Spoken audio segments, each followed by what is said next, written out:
కొత్త సంవత్సరంలోకి ఎంటర్ అయ్యాం. బైబిల్ మొత్తం చదివి లాస్ట్కు కన్క్లూజన్ ఏంటి? ఓ విశ్వాసిగా నువ్వు నేను చేయాల్సిన లాస్ట్ పని ఏంటి? ఏం చెప్తున్నావు ప్రభువా అంటే ఒక్కటి మాట చెప్తాడు దేవుడు. ఏంటంటే పరిశుద్ధత. అంతే లాస్ట్ మాట. నువ్వు ఎటు తిరిగి వచ్చినా ఈ మెసేజ్ను ఇంకొక 2 గంటలు చెప్పినా, 4 గంటలు చెప్పినా, రాత్రంతా చెప్పినా చివరికి చెప్పేది ఏంటంటే పరిశుద్ధతను కలిగి బ్రతికి ఉండు. పరిశుద్ధత అన్నది మళ్ళీ ఎక్కడ పడితే అక్కడ దొరకదు. సర్లే నేను వేరే వాళ్ళ కాడ కొనుక్కొచ్చుకుంటా, ఓ దైవజనం దగ్గర దాచిపెట్టినా అది బీరువాలు ఉంటుంది, తాళం తీసి తెచ్చుకుంటా అనడానికి వీల్లేదు. పరిశుద్ధత వాక్యంలో దొరుకుతుంది. పరిశుద్ధతను కాపాడుకొనుటయే మన లక్ష్యం. ఎప్పుడైతే నీవు నేను బ్యాప్టిజం తీసుకుంటామో అప్పుడు దేవుడు మనల్ని పరిశుద్ధులుగా తీర్చిదిద్దుతాడు. బాప్తిజం పొందిన మనము పరిశుద్ధులము. పరిశుద్ధులమైన మనము ఆ పరిశుద్ధతను కంటిన్యూ చేయాలి, పోగొట్టుకోకూడదు. కొంతమంది భక్తుల్ని చూద్దాము, వాళ్ళు తమ పరిశుద్ధతను పోగొట్టుకోకపోవడానికి గల కారణాలేంటో ఒక 2-3 వచనాలు చూసి ముగించుకుందాం. ఆదికాండము 39వ అధ్యాయము 9వ వచనం. నీవు అతని భార్యవైనందున నిన్ను తప్ప మరి దేనిని నాకు అప్పగింపక ఉండలేదు. కాబట్టి నేనెట్లు ఇంత ఘోరమైన దుష్కార్యం చేసి దేవునికి విరోధంగా పాపం కట్టుకొందునని తన యజమానుని భార్యతో అనెను. చాల్మా. యోసేపు గారు ఉన్నారు. ఎక్కడున్నారు? ఐగుప్తు ప్రాంతంలో ఉన్నాడు. ఐగుప్తు ప్రాంతంలో ఉండి ఏం చేశాడంటే ఒక ఇంట్లో వర్క్కు అతన్ని అపాయింట్ చేసుకున్నారు. వర్క్కి అపాయింట్ చేసుకున్నప్పుడు అక్కడున్నటువంటి పెద్ద అయిన భార్య ఏం చేసిందంటే అతనితో తప్పు చేయడానికి ప్రవర్తించింది. ఆ తప్పు చేయడానికి ప్రవర్తించినప్పుడు ఇతడు ఏం చేశాడంటే ఆ తప్పుకు ఒప్పుకొనక ఒక మాట అన్నాడు. అమ్మా, నేనెట్లు ఇంత ఘోరమైన దుష్కార్యము చేసి దేవునికి విరోధముగా పాపము కట్టుకొందును. ఆయన అన్నమాట ఏంటంటే నేను పాపం చేస్తే నా దేవునికి నేను విరోధిగా మారతా, నా దేవుని ఆలోచనకు విరోధమైన పని చేస్తాను, కాబట్టి ఆ పాపం చెయ్యలేను అన్నాడు. యోసేపు గారు ఇక్కడ పాపం చేయకపోవడానికి గల కారణం ఏంటంటే జీవం కలిగిన దేవుడు నన్ను చూస్తున్నాడు, నాతో ఉన్నాడు ఆయన. అందువలన నేను ఈ పాపం చేస్తే ఆయన నా యొద్ద నుండి దూరం అవుతాడు. ఇప్పుడు పాపం చేసి మళ్ళీ సాయంత్రం మోకరించి ప్రభువా అని నేనెట్లు నోరు తెరిచి ఆయనకు ప్రార్థన చేయగలను? కాబట్టి నా దేవునితో నేను సంబంధం కోల్పోకుండా ఉండాలి అంటే నేను పాపం చేయకుండా బ్రతకాలి. అది ఆలోచించి ఈయన గారు ఏం చేశారంటే ఆ పాపానికి ఒప్పుకోలేదు. అందుకనే ఈయనను మన తరతరాలు చెప్పుకుంటాం. మనం చచ్చినన్నాళ్ళు కాదు, ఈ భూమి ఉన్నన్నాళ్ళు యోసేపు పేరు, యోసేపు మంచిగా బ్రతికారా అని ఈయన పేరు చెప్పుకునేటట్టు పరిశుద్ధాత్మ దేవుడు ఈయన పేరును ఆ సందర్భాన్ని రాయించి పెట్టాడు. యోబు గ్రంథం 31వ అధ్యాయము 1వ వచనం. నేను నా కన్నులతో నిబంధన చేసుకొంటిని, కన్యకను నేను ఎలాగూ చూచేదను, అలాగూ చేసినడలా పరముననున్న దేవుని ఆజ్ఞ ఏమగును, ఉన్నత స్థలంలోనున్న సర్వశక్తిని స్వాస్థ్యమేమగును. 14వ వచనం. దేవుడు లేచినప్పుడు నేనేమి చేయుదును? ఏం చేస్తాను? ఆయన విచారణ చేయునప్పుడు నేను ఆయనతో ఏమి ప్రత్యుత్తరం ఇత్తును? యోబు గారు అంటున్న మాట, జీవం కలిగిన దేవుడు నన్ను చూస్తుండగా, జీవం కలిగిన దేవుని ఆధీనంలో నేను ఉండగా నేను ఒక అమ్మాయిని ఏ విధంగా చూచి ఆమెను నా దగ్గరికి తెచ్చుకోవాలన్న ఆలోచన నేను ఎలా చేస్తా? పాపం కదా. ఒకవేళ ఇలా చేస్తే పరమునున్న దేవుని ఆజ్ఞ ఏమగును? ఉన్నత స్థలముననున్న సర్వశక్తుని స్వాస్థ్యమేమగును? అసలు దేవుడు గనక లేచినప్పుడు 14వ నేనేం చేస్తా, ఆయన వచ్చి నా యొద్ద విచారణ అడిగాడు అనుకో, నా పరిస్థితి ఏంటి అని తనను తాను దేవుని దృష్టిలో మంచి వాడని అనిపించుకోవడానికి ఈ భూమి మీద పాపం చేయకుండా బ్రతికాడు. కష్టాలు, ఇబ్బందులు, శ్రమలు వచ్చాయి అనుకో భూమి మీద, ఆర్థికంగా కానీ, ఆత్మీయంగా కానీ, శారీరకంగా, ఎవరితో తమని తాము పోల్చుకుంటారు? బైబిల్లో అండి యోబు గారికి శ్రమలు వచ్చాయి కాబట్టి ఆయన దేవుడు రెండంతలుగా ఆశీర్వదించాడు. తర్వాత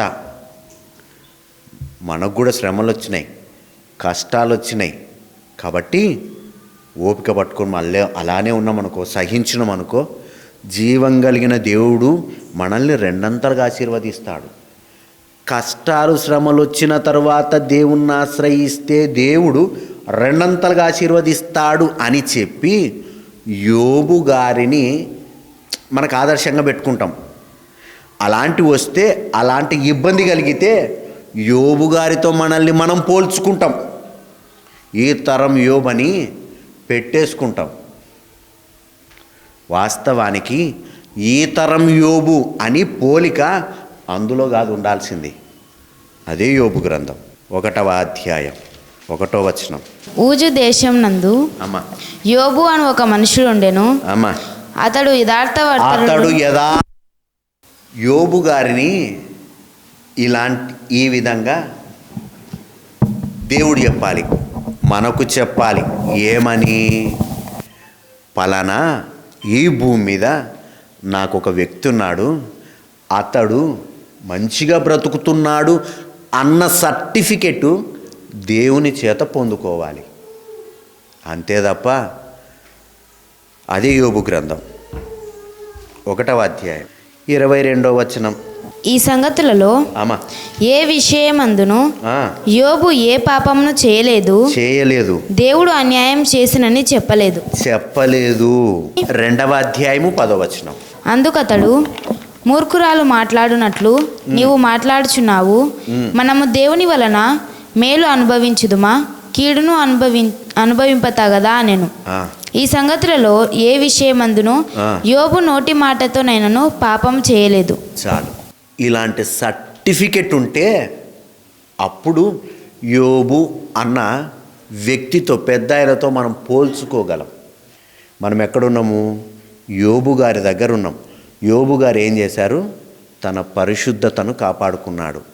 తన పరిశుద్ధతను కాపాడుకోవడానికి కారణం ఏంటంటే దేవుడు నన్ను చూస్తున్నాడన్నటువంటి ఆలోచన, భయము, ఇలాంటివి ఉండడం వలన తనకు తాను తన జీవితాన్ని పరిశుద్ధంగా ఉంచుకోవడానికి ప్రయత్నం చేశాడు.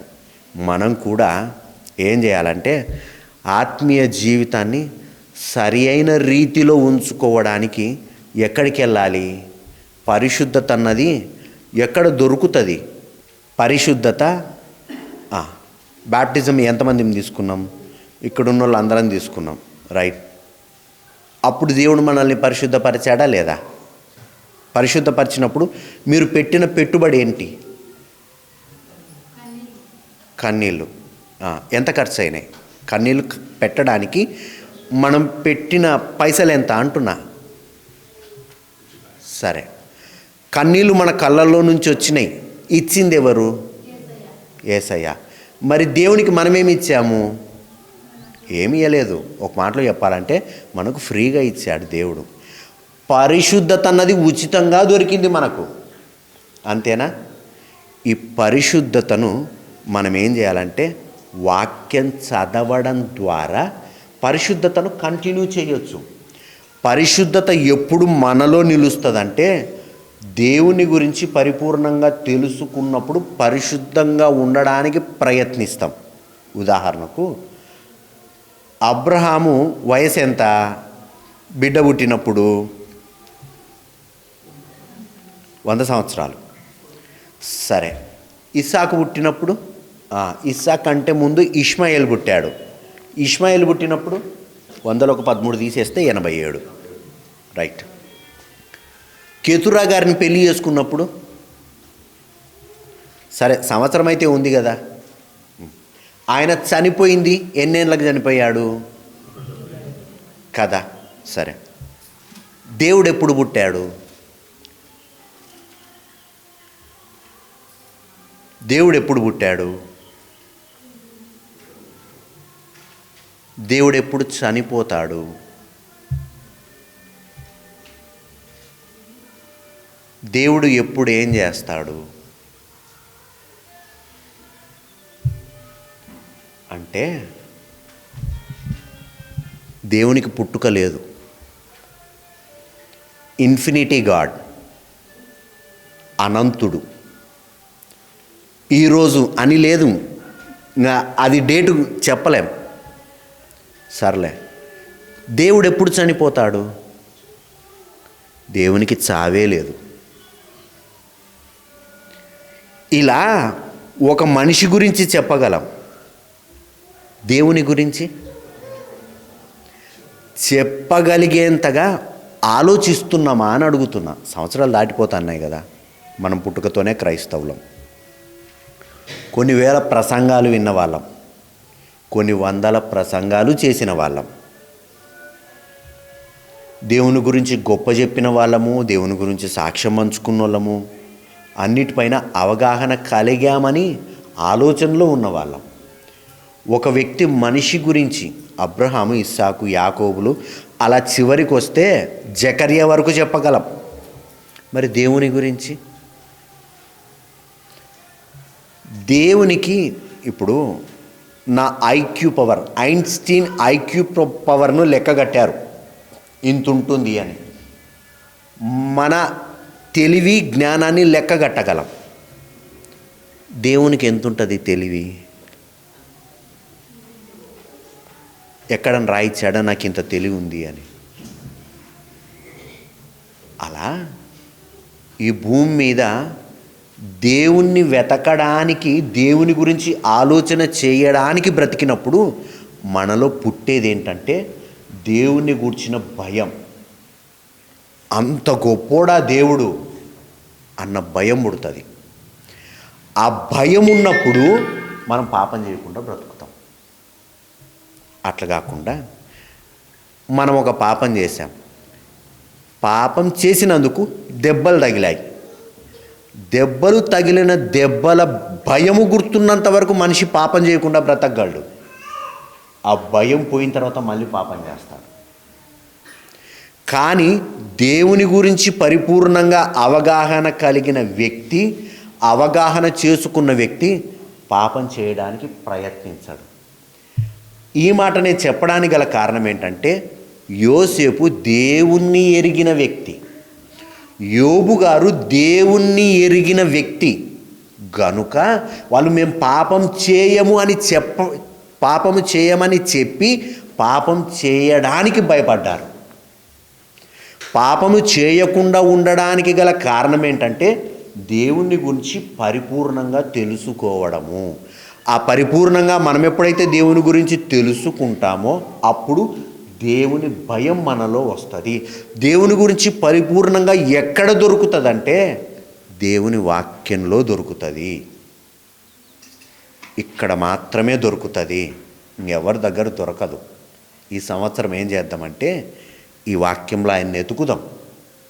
వాళ్ళ కథలు, వీళ్ళ కథలు, ఇవన్నీ వద్దు, ఇంకా సంవత్సరాలు అయిపోతున్నాయి. ఇందులో దేవుణ్ణి వెతుకుదాం. ప్రతిదినం వాక్యం చదవడానికి ప్రయత్నిద్దాం.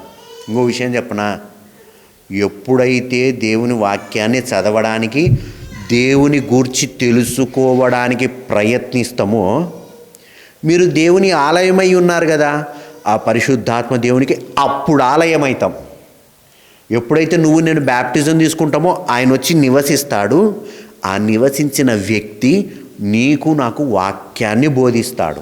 మనుషులు కాదు, పరిశుద్ధాత్మ దేవుడు మనకు బోధిస్తాడు. ఆయన్ని ఆశ్రయిద్దాం.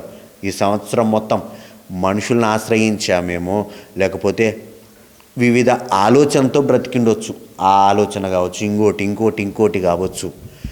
పరిశుద్ధత దేవుని నుండి వచ్చే భయము వలన వస్తుంది. ఆ భయము దేవుణ్ణి తెలుసుకోవడం వలన వస్తుంది. కాబట్టి పరిశుద్ధతను ఎలా పొందగలమంటే దేవుని భయము వలన పొందగలం. ఆ భయము ఈ వాక్యాన్ని చదవడం వలన వస్తుంది.